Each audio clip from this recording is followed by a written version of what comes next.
مومنو، اپنے آپ کو اور اپنے اہل و عیال کو اس آگ سے بچاؤ جس کا ایندھن آدمی اور پتھر ہوں گے، اور جس پر تند خو اور سخت گیر فرشتے مقرر ہیں۔ وہ کسی حکم کی جو اللہ ان کو دیتا ہے نافرمانی نہیں کرتے، اور جو حکم ان کو ملتا ہے اسے بجا لاتے ہیں۔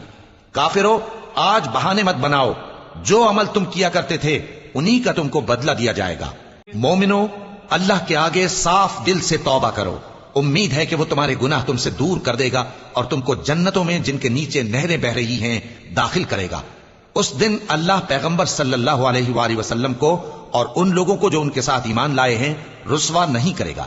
بلکہ ان کا نور ایمان ان کے آگے اور داہنی طرف روشنی کرتا ہوا چل رہا ہوگا، اور وہ اللہ سے التجا کریں گے کہ اے پروردگار، ہمارا نور ہمارے لیے پورا کر اور ہمیں معاف فرما، بے شک اللہ ہر چیز پر قادر ہے۔ اے پیغمبر صلی اللہ علیہ وآلہ وسلم، کافروں اور منافقوں سے جہاد کرو اور ان پر سختی کرو، اور ان کا ٹھکانہ دوزخ ہے اور وہ بہت بری جگہ ہے۔